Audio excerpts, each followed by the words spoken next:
Welcome to the Adams Angle. Welcome back, you guys. We're so happy that you guys have joined us on today on our podcast, the Adams Angle. If it's your first time coming in, just be noted that we have many more shows that are already online at Spotify.com and wherever you get your podcast, I should say. So welcome back to the Adams Angle. I have my beautiful wife. She's right here with me.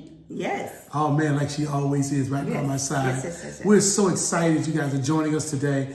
We are looking forward to talking to you about this hot topic. And honey, what is that topic? Okay, you know I gotta say hello first. Oh yeah, you do gotta greet the people, don't you? My goodness. Well, let her greet y'all. Hello, everybody. Thank you. Yes. Hi. Pardon me. Go Pardon ahead. him. It's okay. Hello, everybody. Welcome to the Adams Angle. We're so pleased to have you join us once again. And as my husband said, we do have about 60 shows as of this show. It really is. This is season 5, and we have about 60 episodes so far that you can go back in the archives and listen to. And trust me, they will bless you. It will bless you. You will laugh. It will make you think. It'll help your family. It'll help you in your personal life. It helps us. So it helps us when we do them, actually. Yeah, it ministers to me. Yeah, it does. We get on the radio. And my thing like is, if you're doing something, and this goes for anything, guys, if you're doing something and it's not touching you first, you probably should rethink it. Yeah, you should probably rethink it. So it helps us as well. So, yep. Alrighty. Now we'll get into the topic. Yes. She is the producer, you all. Now I can't tell. You can't tell. Don't you start that up in there, girl. Bye. I can't tell. Ain't nobody worried about you, honey. All right. You ready, baby? Yes, honey. We're just having some fun. Go ahead. Okay. Today's topic, you guys. Courageous conversations. Confronting the uncomfortable situations in life. It is important. It is important. Courageous conversations. Yes. I mean, hey, listen, guys. It's important that we know that it's important. It's important that we know that it's important. That we must confront. Yeah. We must confront. We must address, a softer term. So, okay. Issues or concerns. So let's just put this out here so that everybody is on the same page. Right. In your own words. Yes. What do we mean by courageous conversation? Well, courageous conversation, in my own words, means something we'd rather not have. I guess that sums it up. A conversation we'd rather not have. I'd rather not have to talk to you about cleaning up your body parts. I'd rather not have to. I didn't see that coming. I don't want to have to be the one that really talk to you about that. But sis, not the body parts. The body parts. I mean, the spots, the hot spots. But the point I'm making is, it's something I would not, as an individual, would like to be having a conversation with another individual about. Okay. Okay, if that makes sense. That makes all the sense. Kind of give you an idea, all right? The sense. Yes. So it's important that those courageous conversations take place. Because if we don't have courageous conversations, you all that are listening and watching us, then we can't experience growth. Okay. Because if we don't grow, then we're not growing. Well, this sounds crazy, right? But I mean, you want to grow. That's the point. If you don't grow, you're not growing. Yeah, well, it sounds weird though. but you know what? You are cutting up today. Y'all forgive me, please. Yes. I think it's the hat. It's the hat. It's my dry fit. He has a hat on. So, yes. But well, even though it sounded kind of funny, you're actually right. Yes. If you don't grow, thank you, counselor. You're not growing.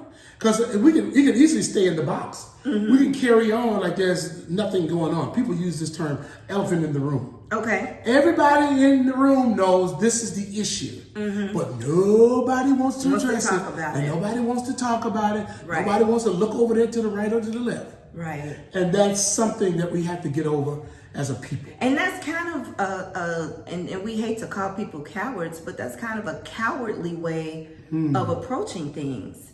It is. When you know that something needs to be addressed, but you choose to skirt around it, yes, and talk about everything else or give hints, I don't know. And sometimes I used to think something was wrong with me because I'm really not a hint type of a person. Me either. I'm more of a direct person. Okay. Now, growing up and even as I came into young adulthood and adulthood, things like that, I literally had to pray and ask God to help me to dress it in a more less offensive package.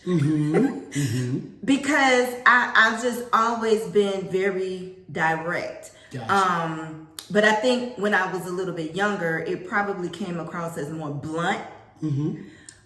But that wasn't what I was trying to do. But as I got older and more mature, I turned the bluntness and kind of shaped and fashioned it more into just being direct. Because I feel like, and I appreciate if you're direct with me. Okay. Because a lot of times we can dish it, but we can't take it. Now, I would say one thing about that. I don't just offer my thoughts and views and opinions to individuals just on GP. Like, you're not asking me, but I just walk up and start telling you about yourself or telling you stuff. Right. That I'm not like that. I've never been that way. Thank the Lord. Unsolicited. Yeah, unsolicited. Advice. Right. I don't do that. However, if you come to me and ask me, I am that friend that will be truthful with you. Gotcha. And one thing I will say, and many those that's closest to me can attest to this. If you ask me a question, the first thing that I ask you, I'm gonna say, do you know what it is? You would say, your response would be, you sure you want the truth? This man knows me. Oh. I gotta decide on the prize. Oh, you gonna get a prize. I'm not gonna talk about the prize on air. Stop. Wink, wink, baby. Yes, but seriously, he got it. He hit the nail on the head. The first thing I say is, are you sure you want me to answer that? Because I want you to understand that I'm going to tell the truth, or the truth as I know it to be. As you know it to be, right. And so if you're not sure, then you might not want to ask me, because I'm going to tell you. I never forget, back in grade school, I think I was probably in junior high. So maybe like 7th grade, maybe. And there was this girl in my class, and a lot of people kind of didn't talk. Well, she was a little shy anyway. A lot of people kind of didn't talk to her. But she did have terrible odor.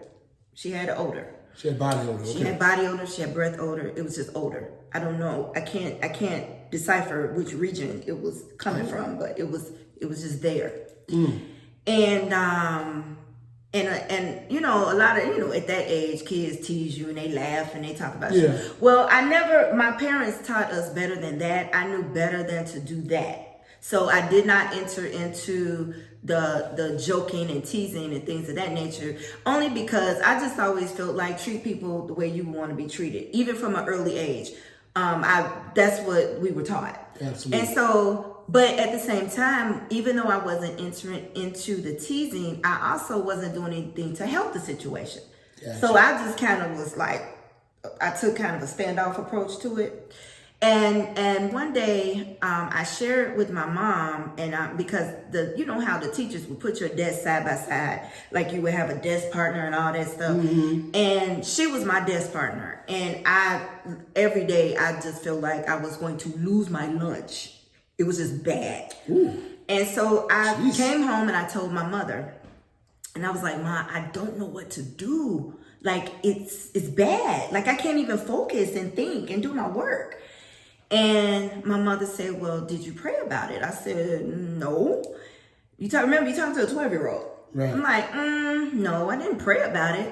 And she was like, well, first pray about it and see what answer God gives you about a way to approach her. Gotcha. I said, wait, breaks, approach her. What do you mean approach her? Right, I mean, wait. I didn't say anything about approaching anybody now. Why do I have to be the one to talk to? And so she said, yeah, you have to approach her. Geez. I said, well, Mama, she knows everybody laugh and talk. And she said, it's a difference between people teasing her and somebody coming as a friend talking to her. And I was like, oh my gosh. Okay. So I prayed about it. And what I felt in my heart, I was led to do. I got some mints, and I didn't get any gum because you would get in trouble for chewing gum in class. But I got some mints, and I wrote a little note, and I put the mints inside the note, and I told her, I can't remember exactly, but it was something to the fact of, I'm not saying this to hurt your feelings. I'm saying this because I care. Oh, okay. And I said, please use these. They could help.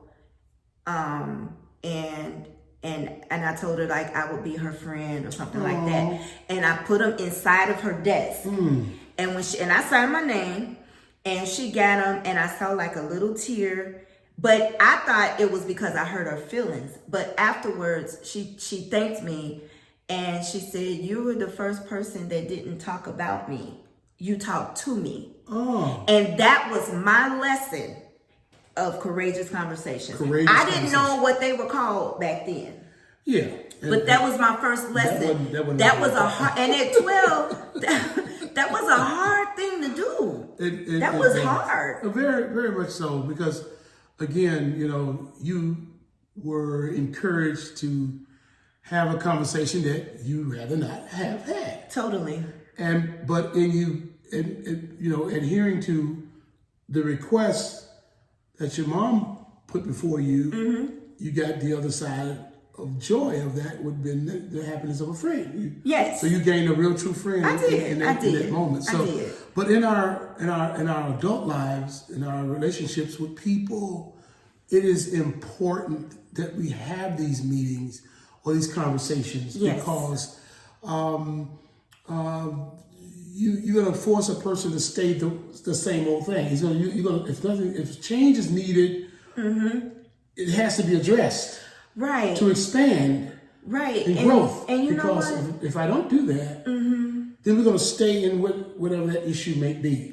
Right. And then it even carries over into, like you say, your relationships one with another. Right. There may be one person may feel like there's something being done or said by the other person towards them that they don't like or appreciate. Right. And you may be afraid or kind of nervous or shy about bringing that to them. But if you don't, like you said, if you don't ever bring that to them, that relationship will suffer, because first of all, can you really call it a true and honest friendship or relationship if we only get along because I'm not sharing how I really feel or how you really make me feel? How truthful is that? Yeah, that's not truthful in essence of the relationship itself. It's not being truthful. We use the term go along or get along, or go along to go along. What's that word? It's get along to go along. Go along to get along. And oftentimes the truth is somewhere lost in the shuffle. We have to be in a safe place to talk to the person that we're in a relationship with, to be able to share that truth, to have that courageous conversation without losing the relationship. Right. And oftentimes we are afraid of what it would cost us. So what it would cost. Deal with that. Yeah, because if I told you this, will I lose you as a friend or a lover or whatever the case is, a partner? And so the fear, again, is rooted in fear, because fear of losing. The Bible tells us, I'm paraphrasing, it's basically where this world is a loose garment.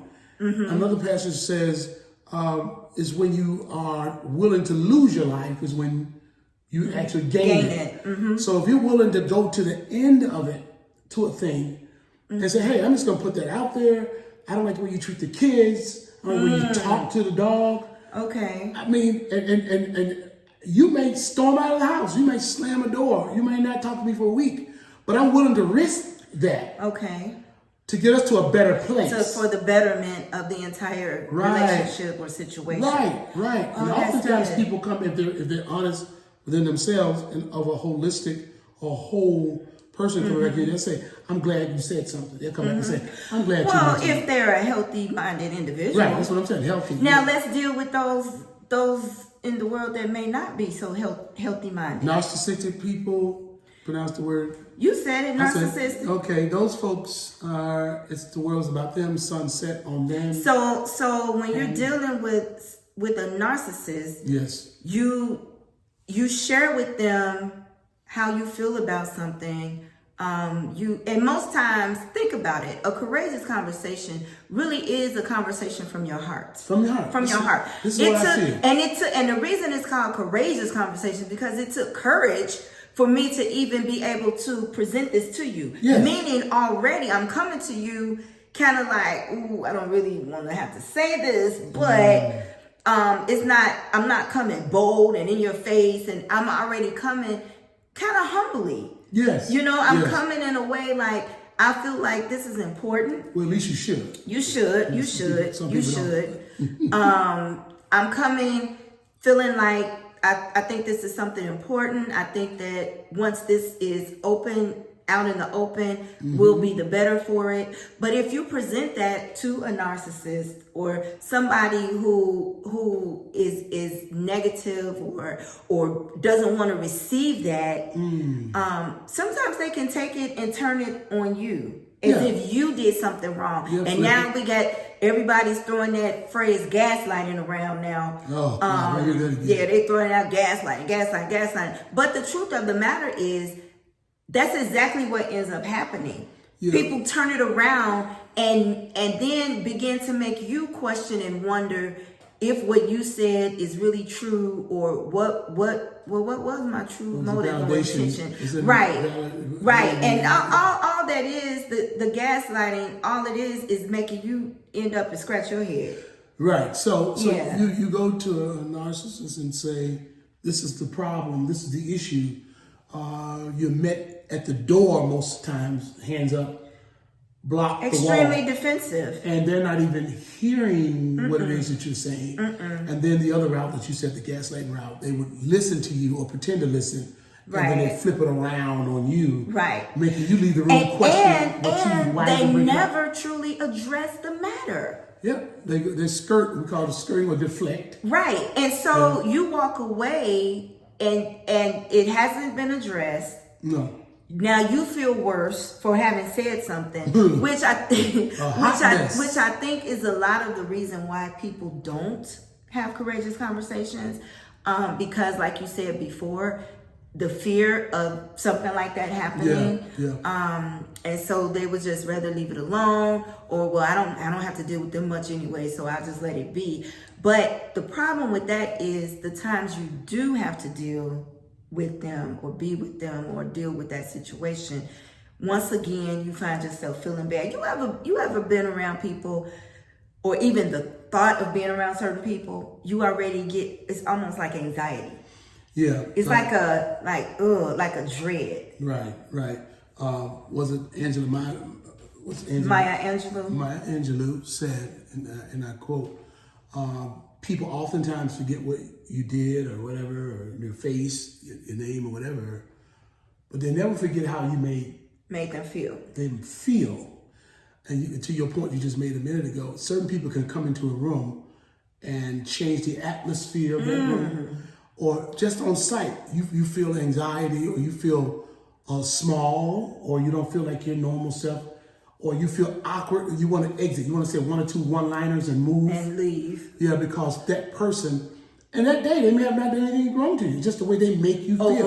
Overall. So that could be something past. So when you see them, you automatically associate that feeling with them. Yeah, I'll be honest. I mean, I've had relationships with certain people where, it's a hi and a smile, and it's, hurry up, let this conversation be over, because I'm not feeling my best. I'm not me in that.